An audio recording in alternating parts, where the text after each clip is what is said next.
Hey guys, thank you so much for coming back. Today we're talking about the balancing act, tips for managing motherhood and a home-based career. This is episode 2, and today we're going to talk about navigating distractions and interruptions as a work-at-home mom. And there are plenty of those. So I'm really glad you're joining us, and I hope that we can have some really good discussion and figure out some tips for navigating this really big piece of being a work-at-home mom. All right, so let's just jump right into tips and tricks for navigating interruptions and distractions as a work-at-home mom. I feel like, to be fully transparent, I need to let you know where my children are today. Have you ever watched the YouTube channels and you're like, where is this woman's children? I know she has kids, but it's so quiet in her house and you don't see kids running around. So where are these infamous humans that take up so much time and make so much noise? So right now, my kids, my interruptions and distractions, should we say, are out on a fall scavenger hunt with a dear friend of ours. She has been coming over for a year, once a week. She's 15 years old and she homeschools. And so she comes over and spends a day with us and helps me with some projects and keeps the kids in line and helps me just kind of get ahead. And I know you understand. So if you can find one of those, that should be my first tip for navigating interruptions and distractions. Because if you can find that unicorn of a person who is wonderful with kids, gets along with your children, is super helpful, and so homeschooled, so has a pretty open schedule, that is the unicorn that you are all trying to achieve. I promise you will not regret it at all.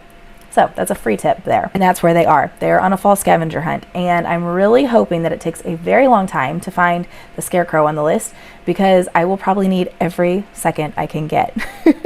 So the very first tip is to set your boundaries. I mean, obviously this sounds like, oh duh, very obviously. And setting boundaries with children can be really hard because they are really quick to cross boundaries. Not even necessarily on purpose. Normally it's just an accident. You know, you can ask them to be quiet. You can ask them to go play with toys, but that doesn't always keep them from actually doing those things. I started working at home before I had children. And then as I started having children, it became quickly apparent that I needed to learn how to set boundaries. So my daughter was the first child that I had, and she was so good at going and just playing with her toys. She was very good at independent play. And so I was able to still continue working a 40-hour-a-week job as a content creator at the time while keeping her at home with me, or even taking her into the office with me. That worked as well. But she was also just really good at independent play, and maybe that was a boundary that I set with her. Now I've got 4 children between the ages of 1 and 7, and the distractions abound. So as far as clear boundaries go right now, the easiest way to set those boundaries is to just communicate with them that this is mama's work time. I'm sitting down, I've got to do this thing. I really need for you to go play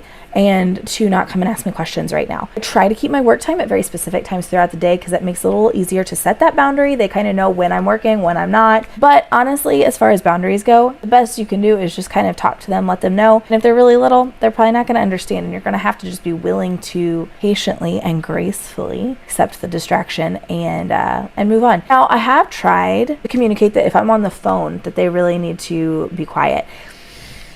Hit or miss. Sometimes it works, and sometimes they save that moment for the biggest squalor you've ever heard, and it gets ridiculous. So I don't know. It's hard. Generally, I end up having to go hide in the bathroom or hide in some quiet area of the house for a few minutes and prepare myself for the fact that when I come out, it's probably going to be a little insane. If you have any tips on setting boundaries for your children in regards to your work-at-home lifestyle, I really hope that you drop those in the comments, because not only could I benefit from them, but I'm pretty sure everybody else could too. Okay, so my second tip is to create a designated workspace. The funny thing about working at home is that a lot of times your workspace is everywhere. So you have stuff in the kitchen, you have stuff in your bedroom, you have stuff all over the place, and there's not really a good designated workspace.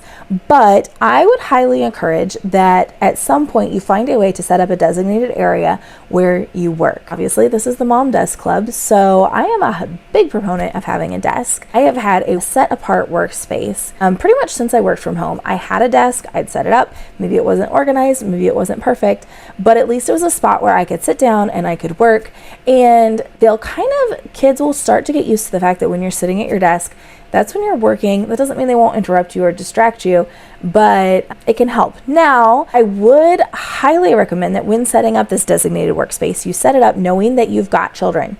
So when I originally set up my desk, at one point, one version of it, I'm over here in a corner, and I was facing with my face into the corner. And that was so unwise. It was so unwise. I'm just telling you right now, do not do that. Because what was happening is then kids could be doing stuff in the background that I couldn't see. I couldn't figure out what they were doing. I didn't know, what was going on, and they would get into so much trouble. Eventually, I've turned my desk, and now I'm actually facing out into the main area of our home, our main living space, and I can at least get a pretty good feel on what's going on. I can see what people are doing, and I know if I need to get up and intervene. So as far as just setting up a designated workspace, it doesn't have to be fancy. It doesn't have to be Pinterest worthy. It doesn't even have to be some big to do. You don't have to have all of your equipment there, but it does help to have a designated workspace. Okay, so it is not lost on me in the slightest that in the process of doing a video about interruptions and distractions, I received interruptions and distractions. So if you're watching this on YouTube, you will notice that it is now dark outside, very dark. This is not that late, but daylight savings time is,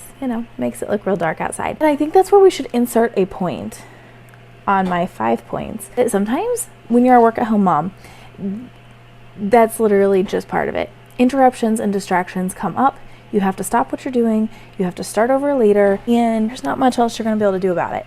So it's a good chance to practice patience, to practice responding with a happy heart, as we say in our home a lot, and to practice responding with grace when your children interrupt you, because the fact is they're just going to interrupt you. That's just part of it. I am now coming to you 8 hours later, and we're going to finish up this video about interruptions and distractions. Hopefully they all stay asleep so that I can finish said video and podcast and be done with this one. But anyway, I think that does also then bring us to the third point. The third point is to schedule breaks and quality time. Pretty much what happened. It was just a really long 8-hour break. And of course, in the middle of that, I'm finishing household chores and I'm helping kids with school, and we're tidying up the house, and we're making dinner, and we're folding laundry, and I'm paying payroll, and I'm finishing up scheduling things and doing all the things that I do between being a homemaker, a mom, and a business owner, and a work-at-home mom. It's just kind of a weird conglomeration of all the different things. But you can schedule breaks in your time. It can really help actually make you more productive. I think this is something that people miss out on when they're in the workforce. When I mean like the 9 to 5 in the office workforce, is that you are expected to be working when you're on the clock. As an honest employee, that's kind of just part of it. That you are going to be giving it as much as you can, as much of all as you can to your employer for that amount of time. But I find that my brain doesn't really work like that. I like breaks. I like to schedule time in between, and so it's really helpful to take little breaks here and there and allow my mind to refresh, allow my body to kind of move around and get some energy out and change pace. So schedule breaks and quality time with your family. That's why you work at home, so that you can have that time to stop and have lunch with your children, to stop and read them a book because they want to, or pick up the baby and type with one hand because he needs you to cuddle with him. That's kind of just the point of being a work-at-home mom. So don't be afraid to schedule the breaks, but also don't be afraid to just let them happen, because they're going to. That's just kind of part of it. Okay, so that kind of actually leads into point 4, which is to use productivity techniques. I haven't actually done a lot of research on this, but as I was researching productivity techniques, one of the things that kept coming up, the Pomodoro technique, which is the point that you work in 25-minute increments of focused time. So you work for 25 minutes, you work really hard, you work on a project and don't allow yourself to get distracted, and then you take a break, and you could read a book with your kids, or eat a snack with them, you could sit down and play a game with them, or you could even just go load the dishwasher. I mean, let's be real. That's kind of one of the things. Go change out the load in the washer. Go bring up a load and fold it really fast. And then sit back down and work for another 25 minutes. There are plenty of other productivity techniques out there. There's no right one, honestly. It's something, whatever's going to work for you, the one that you want to find. So whether it's implementing different tools, whether it's implementing different strategies, I think one of the things that makes being a work-at-home mom so unique is that you get the opportunity to test those things out and try all the different things that you want to explore. You're not cinched into just one type of technique. You can try many different philosophies, you can try many different techniques, try something, find out if it works, and if it doesn't work, toss it and go to the next one. I, for one, find that it can be really hard to be productive, especially if I'm being interrupted all the time, but sometimes 25-minute increments is all you get. So if you really just sit down and focus on one thing, don't allow yourself to be distracted. And I think that's probably another point, maybe it's like a sub point, is find ways to keep yourself from getting distracted. Granted, we talked about distractions. This whole thing is about distractions. But I find for me, one of the best things to do is to block all of my social media channels on my computer, at least for certain time increments. So like I allow myself 25 minutes a day on Facebook, on my browser, and when I hit that timeline, it cuts me off and I'm done. I may not spend any more time on Facebook. It really helps eliminate the endless scrolling that tends to happen when your brain is tired or you're putting things off. Procrastination. That's definitely one of the things that I struggle with. So finding things to kind of eliminate whatever is distracting you can really help. There's different Chrome add-ons that you can put on if you're using Chrome to help block up a site so that you don't get stuck there. Now, granted, when you're out of time, you're out of time, and it will not let you in. In fact, the one that I'm using, I don't remember what the name of it is, but when you run out of time, it literally brings up a screen anytime you go to that page and it says, shouldn't you be working? And I'm like, being called out by a browser. But it's really helpful to help you stay focused. And what's best is that you can block very specific sites. So I can block facebook.com, but I can allow, is it business.facebook.com, I think, so that I can get into the background and I can do work on my Facebook pages or respond to messages, that kind of thing. But it's still blocking the actual Facebook newsfeed while still allowing me to do work that I need to be doing on Facebook anyway. So it's kind of best of both worlds. Final tip is, I feel like it's like a no-brainer. It's to communicate effectively. I feel like that works better when you've got older children. If you've got a lot of kids in your house that are older and you can say, listen, I've got a lot of work to do today, so I'm going to expect you to do X, Y, and Z on your own today between the times of 9 a.m. and 11 a.m. Whenever I get done with those obligations, then I will come downstairs and make lunch with you, and we will have nice lunch time together, and then we will do your science activities this afternoon, or however that's going to work for your family. It doesn't work as much with little kids, because if you try to communicate with them, you're just kind of like, oh yeah, sure, okay, whatever, and then they come and interrupt you again. That's just kind of part of it. But if there's anything you can do to help your children understand the importance of, listen, mama is working, and this is important, and you are important, and all of these things are important, and so instead of asking me all these questions right now, how about you save those questions, save them in your brain, and come back and talk to me, and I'll come talk to you about it in just a little bit. Sometimes it helps, sometimes it doesn't. But if you can at least communicate to them, that you need to work, because the fact is, work is a part of life, and work is necessary for them. In the fact that for a lot of families, if parents aren't working, they're not eating. That's just kind of the gist of it. You need to work so that you can pay for a home for them to live in. You need to have money so that you can buy clothes for them to wear. Does that mean that you spend all of your time working, none of your time with them, so that you can buy these name brand items for them? Not necessarily. I would lean towards no, but it's my own perspective. That being said, work is important, and you don't have to be afraid to tell your child, hey, listen, I love you, but I'm working, and I'll come talk to you in a little bit whenever I get finished with this project. Sometimes all I can squeeze in is getting through payroll. I'm like, okay, we're going to get through payroll, and then I will be over there to help you. I'm going to send these 4 orders out, and then I will be over to help you with this. I am going to respond to these 3 emails, and then I will come and help you. I will come sit with you. I will come read a book with you. So if you can communicate and find a way to communicate with them that works, even if it's so much as like, if you've got like an office door, you put like a green sign and a red sign, something so that they can understand, oh, mama's working and I need to leave her alone and give her some space. Any little thing can help. So as we are wrapping up episode 2 of our first season, where we are talking about the balancing act, tips for managing motherhood and a home-based career, but specifically for today, navigating interruptions and distractions with which we clearly experienced, I hope you can remember that flexibility is really the name of the game. Interruptions and distractions are just going to be part of it, and finding a way to keep your peace and your calm amidst the distractions is going to be what nourishes you, if that makes any sense. I often find on the days where I am so easily keyed up that the more I react with impatience, the more it nags at me, the more it eats at me, the more it makes my day harder. If I can find a way to just, okay, take a deep breath, it's gonna be okay.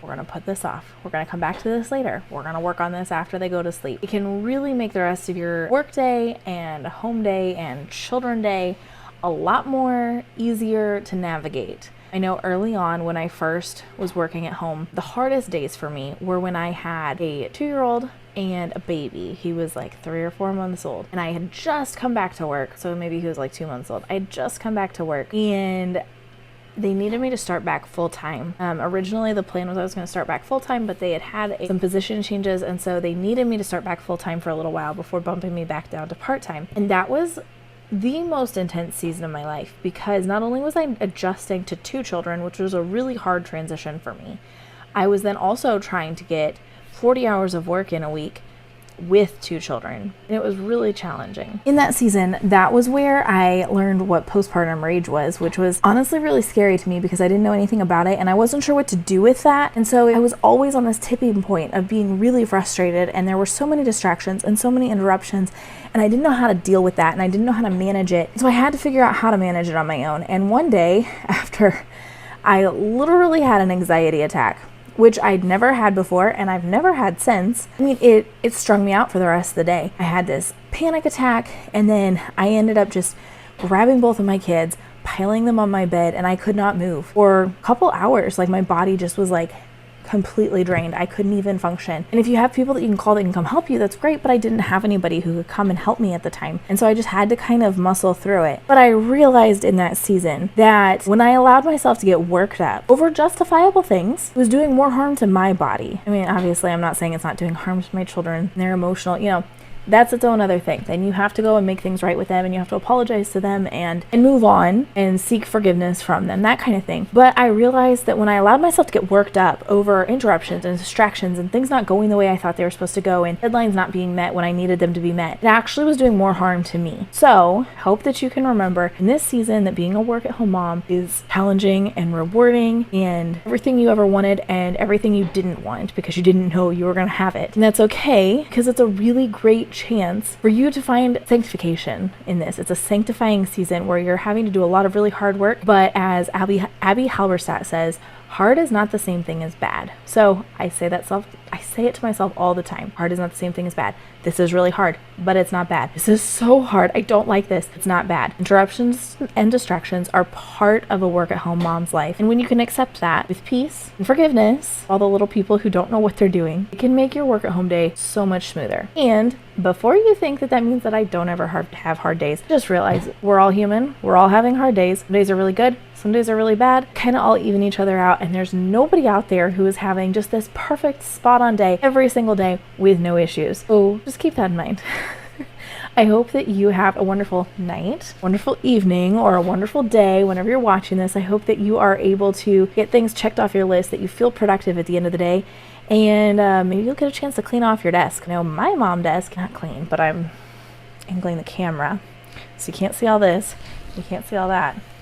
It's fine. So until next time, bye. Okay, before I completely put all away my equipment and sign off and go clean my kitchen, I wanted to let you know that I hope you can come back next week because we are going to talk about time blocking and other techniques for maximum productivity. Maximum for a work-at-home mom. So I hope to see you next time.